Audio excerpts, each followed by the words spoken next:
വസ്തുതർക്ക കേസിൽ പരാതി പറയാൻ ചെല്ലുന്ന ആളെ സ്ത്രീയെ CI പീഡിപ്പിക്കുന്നു, CIക്കെതിരെ പരാതി പറയാൻ ചെല്ലുമ്പോൾ DYSP പീഡിപ്പിക്കുന്നു. ഇങ്ങനൊരു സംഭവം ഉണ്ടെന്നറിഞ്ഞ് വന്നിട്ട് SP പീഡിപ്പിക്കുന്നു. എന്തൊക്കെയാണ് ഈ നാട്ടിൽ നടക്കുന്നത്? ഇപ്പോൾ ഒരു സ്ത്രീയെ കിട്ടിക്കഴിഞ്ഞാൽ അവരുടെ മുഖം മറച്ചുകൊണ്ട് അവർ പറയുന്ന എന്ത് നോൺസെൻസും TV-യിലൂടെ കാണിക്കുന്നൊരവസ്ഥയായി. ഈ പറയുന്ന ആൾക്കാരുടെ മാനത്തിനൊന്നും ഒരു വിലയുമില്ലേ. ഇതിന് ശരവ്യരാകുന്ന ആൾക്കാർ, പോലീസ് ഉദ്യോഗസ്ഥന്മാർ, ആരെന്ത് ചെയ്ത് ആർക്കും ഒരു ഉറപ്പൊന്നുമില്ല. ഒരു സ്ത്രീ വന്നിട്ട് അവരുടെ മുഖവും കാണാനില്ല, തട്ടി അങ്ങ് വിടുകയാണ്. പണ്ട് ഈ നമ്പൂതിരിമാർ സ്മാർത്ഥ വിചാരം നടത്തിയല്ല താത്രിക്കുട്ടിയെ വെച്ചിട്ട്. അന്ന് ഇതേ പരിപാടിയാണ് നടന്നത്. താത്രിക്കുട്ടി കുറേ അധികം പേരുടെ പേരങ്ങ് വിളിച്ചു പറഞ്ഞു. ഒടുവിൽ മഹാരാജാവിൻ്റെ പേര് വരെ പറയുന്നതായി കഴിഞ്ഞപ്പോൾ വിചാരണ നിർത്തിപ്പോയി. പക്ഷേ ഈ പറഞ്ഞ ആളുകൾക്കെല്ലാം എന്ത് സംഭവിച്ചു എന്നറിയാമോ? പ്രശസ്തനായ സംസ്കൃത പണ്ഡിതൻ VK നാരായണ ഭട്ടതിരി, അദ്ദേഹം സമുദായ ഭ്രഷ്ടനായി. താത്രിക്കുട്ടി അവർ നാട് കടത്തുവോ, മുസ്ലിങ്ങൾക്ക് കൊടുക്കുമോ, അങ്ങനെ എന്തുമായിരുന്നില്ല. സാധനം എന്ന് പറഞ്ഞ് പുറത്താക്കി. ബട്ട് ഈ ഭ്രഷ്ടരായ നമ്പൂതിരിമാർ മുഴുവൻ വഴിയാധാരമായി. VK നാരായണ ഭട്ടതിരി ഒരു കുടിൽ കെട്ടി താമസിച്ച് അന്നും സംസ്കൃത സാഹിത്യത്തിന് അദ്ദേഹം സംഭാവന ചെയ്തുകൊണ്ടിരുന്നു. ഇന്നും തൃശ്ശൂർ VK നാരായണ ഭട്ടതിരി സ്മാരക ഓഡിറ്റോറിയമുണ്ട്.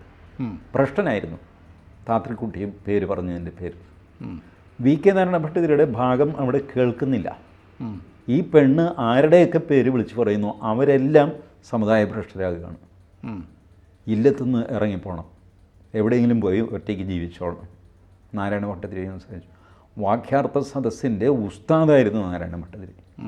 കേരളത്തിലെ മലയാളവും സംസ്കൃതവും നാരായണ ഭട്ടതിരിയോട് വല്ലാതെ കടപ്പെട്ടിരിക്കുന്നു. ബട്ട് ചുമ്മാ ഒരു പെണ്ണ് പേര് പറഞ്ഞു കഴിഞ്ഞപ്പോൾ കേരളവും നമ്പൂതിരിമാരും ഇട്ട് കളഞ്ഞു നാരായണ ഭട്ടതിരി. ഇതുപോലെ ഒരുമ്പെട്ടിറങ്ങുന്ന ഒരു സ്ത്രീ ആരുടെയെങ്കിലും പേര് പറഞ്ഞു കഴിഞ്ഞാൽ അതെല്ലാം കൂടെ TV-യിൽ കാണിക്കുക എന്ന് പറഞ്ഞാൽ പക്ക നോൺസെൻസാണ്. കഴിഞ്ഞ ദിവസം സിന്ധു സൂര്യകുമാർ റീമ കല്ലിങ്കലുമായിട്ട് ഇൻ്റർവ്യൂ. റീമ പറയുന്നു, ഒരു പെൺകുട്ടി വന്ന് എന്തോ പറഞ്ഞു, അതിൻ്റെ പേരിൽ എന്നെ കുരിശിലേറ്റുന്നു. എന്നോടൊന്ന് ചോദിക്കുക പോലും ചെയ്യാതെ ആ പെൺകുട്ടിയുടെ സംഭാഷണം ഇങ്ങനെ കാണിച്ചുകൊണ്ടിരിക്കുന്നു. ഇതെന്ത് പരിപാടിയാണ്? എന്നോട് ആരും നീതി കാണിച്ചില്ല. ഞാൻ പിന്നെ ലീഗൽ ആക്ഷൻ എടുക്കുമെന്ന് പറഞ്ഞപ്പോഴാണ് മാതൃഭൂമി, മനോരമ അവരവരൊക്കെ അവരുടെ വെബ്സൈറ്റിൽ നിന്ന് വാർത്തകളെടുത്ത് കളഞ്ഞത്. അപ്പോൾ സിന്ധു അഭിമാനപൂർവ്വം നിറപുഞ്ചിരിയോടെ പറയുന്നു, റിമ, പലരും അത് ചെയ്തെങ്കിലും ഏഷ്യാനെറ്റ് അത് ചെയ്തില്ല. ഏഷ്യാനെറ്റ് അത് ചെയ്തില്ല. ഞങ്ങൾ ആ നീതിബോധം കളഞ്ഞു കുളിക്കുകയില്ല. എന്ത് നീതിബോധം? ഞാൻ പറയട്ടെ, 3 ദിവസം മുമ്പാണ്, എനിക്കിത് പറയുന്നതിൽ പ്രയാസമുണ്ട്. വിഖ്യാതനായ ഡയറക്ടർ ഹരിഹരൻ എത്ര സിനിമ, എന്തൊരു സംഭാവന മലയാളത്തിന് ചെയ്ത മനുഷ്യൻ. കുറഞ്ഞത് 50 കൊല്ലത്തിലധികം മലയാള സിനിമയ്ക്ക് സംഭാവന ചെയ്ത മനുഷ്യനാണ്. ആരെയും ഉപദ്രവിക്കാതെ, ആരെയും നോവിക്കാതെ ശാന്തനായിട്ടൊരു മൂലയ്ക്ക് ജീവിക്കുന്നു.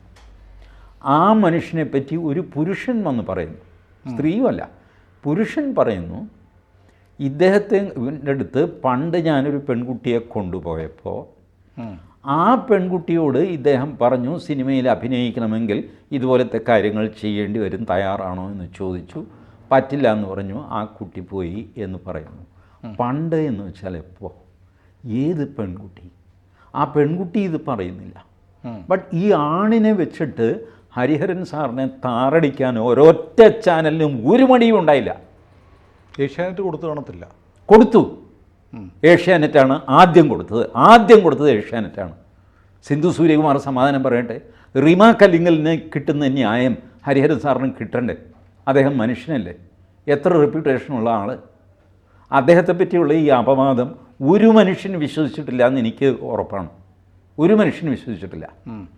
ഞാൻ അദ്ദേഹത്തെ കണ്ടിട്ടില്ല, ഞങ്ങൾ തമ്മിൽ അടുപ്പമോ അങ്ങനെയൊന്നുമില്ല.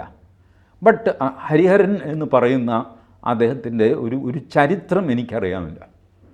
ഞാൻ മലയാള സിനിമ കാണൽ കുറേ കാലം മുമ്പ് നിർത്തിയതാണ്. പക്ഷേ ഞാൻ കണ്ടുകൊണ്ടിരുന്ന കാലത്ത് തകർപ്പൻ സിനിമകൾ എടുത്തിട്ട് പ്രതിഭ തെളിയിച്ച സംവിധായകനാണ് ഹരിഹരൻ. ആരുമായിട്ടും വഴക്കിനും വക്കാണത്തിനും പോയിട്ടില്ല, ഒരു പവർ ഗ്രൂപ്പിലും പോയിട്ടില്ല, ഒന്നും ചെയ്തിട്ടില്ല. സാർത്ഥകമായ ഒരു ജീവിതം നയിച്ചൊന്ന് വിശ്രമിക്കാമെന്ന് വിചാരിക്കുമ്പോൾ അതിൻ്റെ പിന്നാലെ ഈ ദ്രോഹം ചെയ്ത ആളാണ് സിന്ധു സൂര്യകുമാർ അടക്കമുള്ള മാധ്യമങ്ങൾ. എന്നിട്ട് സിന്ധു റിമ കല്ലിങ്ങിൻ്റെ ഞങ്ങൾ ചെയ്തിട്ടില്ല, ഞങ്ങളുടെ നീതിബോധത്തിനൊരു കുറവുമില്ല, സെലക്റ്റീവ് നീതിബോധമാണത്. ആ ഇൻ്റർവ്യൂവിൽ റിമ കല്ലിങ്കൽ പറയുന്നു ഈ പറഞ്ഞ സ്ത്രീക്ക് യാതൊരു വിശ്വാസ്യതയില്ല, മയക്കുമരുന്ന് പാർട്ടി നടത്തി എന്നൊക്കെ പറയുന്ന ആ സ്ത്രീക്ക് ഒരു വിശ്വാസ്യതയില്ല, അവർ ഒരുപാട് പേരെ പറ്റി ഒരുപാടൊക്കെ പറയാറുണ്ട്. ശരി, അവിടെ വെച്ച് സിന്ധുവും സംഭാഷണം നിർത്തുന്നു, അടുത്ത വിഷയത്തിലേക്ക് കടക്കുന്നു. മയക്കുമരുന്നിൻ്റെ വിഷയം ചർച്ചയാവുന്നില്ല. എന്തുകൊണ്ടാണ് റിമ കല്ലിങ്കൽ എന്ന് പറയുമ്പോൾ മയക്കുമരുന്ന് എന്ന് കൂടെ വരുന്നത് എന്ന് സിന്ധു ചോദിക്കുന്നുണ്ട് തുടക്കത്തിൽ. റിമ പറയുന്നു അതിപ്പോൾ പറയുന്നവരോട് ചോദിക്കണം, എന്നോട് ചോദിച്ചു എനിക്കെങ്ങനെ അറിയാൻ പറ്റും? ഉത്തരം കറക്റ്റാണല്ലോ. ബട്ട് ഇതിന് ശേഷം ബോൾഡായിട്ട് റിമ ഇത് ഉപയോഗിക്കാറുണ്ടോ? റിമ ഇങ്ങനത്തെ പാർട്ടിയിൽ പോയിട്ടുണ്ടോ? സിനിമയിൽ റിമയ്ക്കറിയാവുന്ന ആരെങ്കിലും മയക്കുമരുന്ന് ഉപയോഗിക്കുന്നവരുണ്ടോ? ഇതൊക്കെയല്ല പോയിൻ്റ് ചോദ്യം. അതിന് പകരം ബട്രസിങ് ചോദ്യങ്ങളാണ് സിന്ധുവിൻ്റെ. പ്രീ പ്ലാൻഡ് ഇൻ്റർവ്യൂ നമുക്ക് കണ്ടാൽ മനസ്സിലാവുമല്ലോ.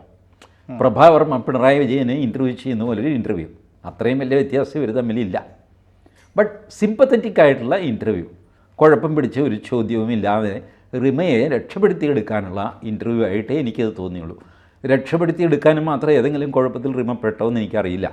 എക്സെപ്റ്റ് ഈ സ്ത്രീയുടെ ഈ പറച്ചിലല്ലാതെ വേറെ ഒന്നും ഇല്ല. പക്ഷേ ആ പറച്ചിൽ കൊടുക്കാതിരിക്കാൻ കാണിച്ച മാന്യത ഹരിഹരനോട് എന്തുകൊണ്ട് ഏഷ്യാനെറ്റ് കാണിച്ചില്ല? റിമ കല്ലിങ്കലിനേക്കാൾ കുറഞ്ഞ ആളാണോ ഹരിഹരൻ? ഇനി കുറഞ്ഞ ആളാണെന്ന് വയ്ക്കുക, ചെറിയൊരു മനുഷ്യനാണ് ഹരിഹരൻ എന്ന് വയ്ക്കുക, എന്നാലും ഒരു മനുഷ്യനാണല്ല. അദ്ദേഹത്തിന് ചെറിയൊരു അന്തസ്സുണ്ടല്ലോ. അതും അദ്ദേഹത്തോടൊന്ന് ചോദിക്കുക, സാറിനെ പറ്റി ഇങ്ങനെ ഒരാൾ പറയുന്നുണ്ട്, സാറിന് എന്തെങ്കിലും പറയാനുണ്ടോ, അതും കൂടെ ചേർത്ത് ഞങ്ങൾ കാണിക്കാം എന്ന്. അതിനുള്ള മര്യാദ ഹരിഹരൻ്റെ നമ്പർ വരില്ലായിട്ടാണോ? ഹരിഹരൻ അറിയപ്പെടാത്ത ഒരാളാണോ മലയാള സിനിമയിൽ? ഈ ദ്രോഹം ഈ താത്രിക്കുട്ടി നടത്തിക്കൊണ്ടിരിക്കുന്നു. താത്രിക്കുട്ടിമാർ കൂട്ടമായിട്ട് ഇറങ്ങിയിരിക്കുന്നു. ആർക്കാരെ വേണമെങ്കിൽ ഏത് പേര് വേണമെങ്കിലും വിളിച്ചു പറയാം. സ്റ്റുഡിയോകൾ തുറന്നിട്ടിരിക്കുന്നു. ആരെ വേണമെങ്കിലും നിങ്ങൾക്ക് ഡിഫെയിം ചെയ്യാം. അല്ല, ഇപ്പോൾ നമ്മൾ പറയുന്ന ഈ പോലീസിലെ വിവാദം ഒരു ചാനൽ തലേന്ന് തന്നെ അനൗൺസ് ചെയ്തു, നാളെ 9 മണിക്ക് പിടിച്ചു കുലുക്കുന്ന വിവാദം വരുന്നു. ഒരു പക്ഷേ അവർ സ്വന്തം നിലയിൽ ഒരു അന്വേഷണം നടത്തി ബോധ്യപ്പെട്ടിട്ട് പറയുന്നതാണെങ്കിലോ? അല്ല, അന്വേഷണം നടത്തി ബോധ്യപ്പെട്ടതാണെങ്കിൽ അത് പറയണം. മാത്രമല്ല, മാന്യന്മാരിടപെട്ട ഇതുപോലത്തെ സാധനങ്ങൾ മീഡിയ വഴി അല്ല ബ്രേക്ക് ചെയ്യേണ്ടത്. നിങ്ങൾ പോലീസിനെ അറിയിക്കുക, ആ സ്ത്രീക്ക് ധൈര്യം കൊടുക്കുക, ചേച്ചി ഞങ്ങൾ വരാൻ കൂടെ പോലീസിൽ കംപ്ലയിൻറ്റ് കൊടുക്കുക എന്ന് പറയുക. അതല്ലാതെ ഇതിപ്പോൾ നടക്കുന്നത് നാറ്റിക്കലാണ്. എനിക്ക് ഈ പറഞ്ഞ ഒരു പോലീസ് ഉദ്യോഗസ്ഥനെയും എനിക്കറിയില്ല. But one thing, this is a one sided vilifying campaign which is going on to discredit Kerala police. ഞാൻ കേരള പോലീസിനെ പലപ്പോഴും കുറ്റമൊക്കെ പറയാറുണ്ട്. ബട്ട് എനിക്കറിയാം, ഞാൻ മറ്റ് സംസ്ഥാനങ്ങളിലെ പോലീസിനെയും കണ്ടിട്ടുണ്ട്.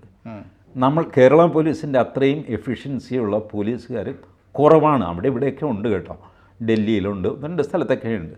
ബട്ട് ജനറലി എടുത്തു കഴിഞ്ഞാൽ നമ്പർ 1 ഫോഴ്സാണ് നമ്മുടെ. അതിനെ വല്ലാതെ പൊളിറ്റിസൈസ് ചെയ്തു, പൊളിറ്റിക്സിൽ ചേരാത്തവരെ ഹറാസ് ചെയ്തു, പൊളിറ്റിക്കൽ ഇൻഫ്ലുവൻസ് ഭയങ്കരമായി. UDF ഭരിക്കുമ്പോൾ UDFൻ്റെ പോലീസ്, LDF ഭരിക്കുമ്പോൾ LDFൻ്റെ പോലീസ്, ഇങ്ങനെയൊക്കെയുള്ള ഒരു അവസ്ഥയിലേക്ക്, നിസ്സഹായ അവസ്ഥയിലേക്ക് അവരെ കൊണ്ടുവന്നു. ആ കൂട്ടത്തിലും താല്പര്യങ്ങളൊക്കെ ഉള്ളവരുണ്ടാവാം.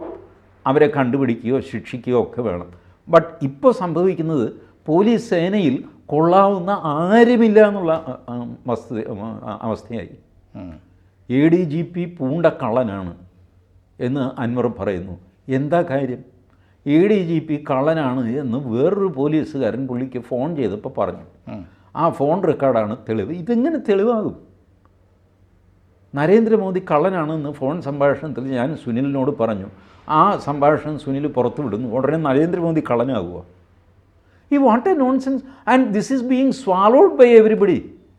പ്രതിപക്ഷം ഈ നുണയങ്ങോട്ട് വിഴുങ്ങിയിട്ട് ജലപീരങ്കി മുമ്പിൽ നെഞ്ചു വിരിച്ച് നിൽക്കുന്നു, എന്നെ തല്ലി എന്ന് പറഞ്ഞിട്ട് തലപൊട്ടിക്കുന്നു. എന്തെല്ലാം ഭോഷ്കാണ്. വാസ്തവത്തിൽ ഇപ്പോഴും ഈ അൻവറിൻ്റെ അലിഗേഷൻ എന്താണ്? If he is prepared to talk to me, എനിക്ക് ബേസിക് മിനിമം ചോദ്യങ്ങൾ, എനിക്ക് വലിയ മാടാകൂടി ഇതൊന്നും വേണ്ട. നിങ്ങളുടെ അലിഗേഷൻ എന്താ? അലിഗേഷൻ ചോദിച്ചു കഴിഞ്ഞാൽ പറയും കേരള പോലീസിൽ പുഴുക്കുത്തുകളുണ്ട്. ഇതൊരു അലിഗേഷനാണോ? നിങ്ങൾ പറയുക അതാ TG മോഹൻദാസ് കേരള പോലീസിൽ അയാൾ ഇന്ന കുഴപ്പങ്ങൾ കാണിച്ചു, അതിൻ്റെ രേഖയാണിത്. വന്നും പോയും ഇദ്ദേഹത്തിൻ്റെ കയ്യിൽ ഉള്ളത് ഈ 50,000 രൂപയുടെ തടി 20,000 രൂപയ്ക്ക് വെട്ടി വിറ്റു എന്നുള്ള കേസാണ്. ഇത് ഈ കേസ് ശരി. ആഫ്റ്റർ ആൾ കേരളത്തിലെ ADGPക്ക് വെട്ടിക്കാൻ കണ്ട ഒരു തുകയാണ് 50,000 രൂപ. ADGP വീട് വയ്ക്കുന്നു. എല്ലാവരും കൂടെ ഓടി അവിടെ പോയി കഴിയുമ്പോൾ അദ്ദേഹത്തിൻ്റെ പേര് തന്നെ എഴുതി വെച്ചിരിക്കുന്നു. ഒളിക്കാനൊന്നുമില്ല. MR അജിത് കുമാർ IPSന് വേണ്ടി നിർമ്മിക്കുന്ന വീട് ഇത്ര സ്ക്വയർ ഫീറ്റ്, അത് ഇത്. ആരെങ്കിലും ഇത് കള്ളത്തരമാണെങ്കിൽ കട്ട മുതലാണ് എന്ന് പറഞ്ഞ് പൊതിയുടെ പുറത്ത് എഴുതി വെച്ചുകൊണ്ടാണോ കള്ളൻ സ്വർണവുമായിട്ട് വിൽക്കാൻ പോകുന്നത്? ഇന്ന ജ്വല്ലറിയിൽ നിന്ന് കട്ട സ്വർണം എന്ന് പറഞ്ഞ് പൊതിക്കനെ എഴുതി ടാഗ് ഇട്ടിട്ടാണോ? എന്തൊക്കെ നോൺസെൻസാണ് നടക്കുന്നത്? I'm not holding a brief for ADGP Ajith Kumar. I have not seen that gentleman. TV-യിൽ കണ്ടതല്ലാതെ എനിക്ക് അദ്ദേഹത്തെ അറിയുമ്പോൾ വലിയ ഇതാണ്, എനിക്ക് റീച്ചില്ലാത്ത ഏരിയയാണ് ADGP എന്ന് പറഞ്ഞു. പക്ഷേ ഈ ഒരു മനുഷ്യനെ വെറുതെ ഇങ്ങനെ വിലിഫൈ ചെയ്യുന്നതിന് ഒരു പരിധി വേണ്ടേ? ഒരു സബ്സ്റ്റൻസും ഇല്ലാതെ. അല്ല, വളരെ പെട്ടെന്ന് ഈ മസാല കഥകൾ ഇങ്ങനെ പരമ്പരയായി വളരെ പെട്ടെന്ന് വരാൻ എന്തായിരിക്കും കാരണം? ബാർക്ക് റേറ്റിംഗ് ആയിരിക്കും കാരണം. വേറെ കാരണമൊന്നും ഞാൻ കാണുന്നില്ല. ബാർക്ക് റേറ്റിംഗ് കാരണം. നമ്പർ 2, ഈ മയക്കുമരുന്ന് എന്നുള്ള സബ്ജക്റ്റ് ഡിസ്കഷനിൽ വരാതെ ഈ മസാലയിൽ തന്നെ നിർത്തുക. കാരണം ഇല്ലെങ്കിൽ മയക്കുമരുന്ന് വീണ്ടും ഇടയ്ക്കിടയ്ക്ക് കയറി വരും. കേരള ഫിലിം ചേംബർ ലിസ്റ്റൊക്കെ കൊടുത്തിട്ടുണ്ട് എക്സൈസ്. അതെ, കഴിഞ്ഞ വർഷം തന്നെ. സോ ഇറ്റ് ഈസ് ഒരു പൊട്ടൻഷ്യൽ ബോംബാണ്. ആ ബോംബ് പൊട്ടിക്കഴിഞ്ഞാൽ ആർക്കൊക്കെ പരിക്ക് പറ്റുമോ, ആരൊക്കെ മരിച്ചു പോകുമെന്ന് ആർക്കും അറിയില്ല. അതുകൊണ്ട് ആ ബോംബ് പൊട്ടാതിരിക്കാനായിട്ട് ഈ പടക്കങ്ങൾ ഇങ്ങനെ പൊട്ടിക്കൊണ്ടിരിക്കുന്നു. പടക്കത്തിന് വേറെ അർത്ഥമൊന്നും കൊടുക്കേണ്ട കേട്ടോ. ഏതായാലും വലിയ സങ്കടകരമായൊരു അവസ്ഥയാണ്. കാരണം സങ്കടം വേറൊന്നുണ്ടല്ല, വീട്ടിലിരുന്ന് ചാനൽ വെക്കാൻ വയ്യ, TV വെക്കാൻ വയ്യ. It is absolute injustice to a section of people. കുറേ പേരെ ചുമ്മാ അങ്ങോട്ട് ചീത്തയാക്കുകയാണ്. ഇപ്പോൾ രാഷ്ട്രീയക്കാർ മോശമാണ് എന്ന് പറയുന്നു, പോലീസ് മൊത്തം മോശമാണെന്ന് പറയുക. നാളെ ഈ ഇതെല്ലാ പോലീസുകാരെയും ബാധിക്കില്ലേ? Every institution is being attacked by this woke behaviour. വോക്കിസ്റ്റുകളുടെ ഒരു കൂടാരമാണ് പല ചാനലുകളും. Every institution. കോടതിയെ അവർ അറ്റാക്ക് ചെയ്യും, കൺട്രോളർ ആൻഡ് ഓഡിറ്റർ ജനറലിനെ അറ്റാക്ക് ചെയ്യും, പോലീസിനെ അറ്റാക്ക് ചെയ്യും. Every institution. ഒരു ഡെമോക്രസിയിൽ പൗരന് വിശ്വാസമുള്ള ഇൻസ്റ്റിറ്റ്യൂഷൻസ് ഉണ്ട്, അതെല്ലാം തകർക്കും. പരിഹാരം എന്താ? പരിഹാരം പലപ്പോഴും ഡൽഹി ഹൈക്കോടതി കാണിച്ചിട്ടുണ്ട്. ഡൽഹി ഹൈക്കോടതിയിൽ ഇതുപോലത്തെ പരാതികൾ എന്ന് ഹൈക്കോടതി പറയും, ഇതുമായിട്ട് ബന്ധപ്പെട്ട വാർത്തകൾ നിർത്തുക. Anybody who is having complaint can go to the police station, and if case is not registered, come to high court, we will see. Not that you go on vilifying people. കേരളത്തിൽ ഇത് ഒരാളും ഈ ഒരു അധികാരം അവകാശമുള്ളത് ഉപയോഗിച്ച് കാണുന്നില്ല.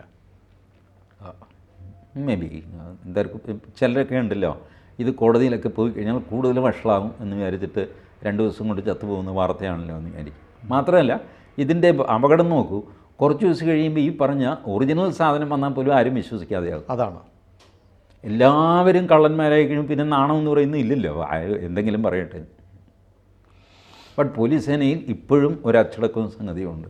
അതുകൊണ്ടാണ് ADGP ഒറ്റ വാക്കിൽ അദ്ദേഹത്തിൻ്റെ റിപ്ലൈ ഒതുക്കി. ഈ കാര്യത്തിലൊന്നും ബാക്കി പോലീസുകാരൊന്നും വേണ്ടിയിട്ടില്ല. ഞാൻ പറയുന്നത് ഇതിൻ്റെ മൊത്തം വിശ്വാസത്തെ തകർത്ത ഒരു പ്രവൃത്തി അൻവറിൻ്റെ ഈ വോയിസ് ക്ലിപ്പ് പുറത്തുവിടലാണ്. അത് വലിയൊരു ബ്രീച്ച് ഓഫ് ട്രസ്റ്റാണ്. ഒരിക്കലും അത് ചെയ്തുകൂടാ. ഒന്ന്, റെക്കോർഡ് ചെയ്തുകൂടാ, മാന്യന്മാർ ചെയ്യില്ല.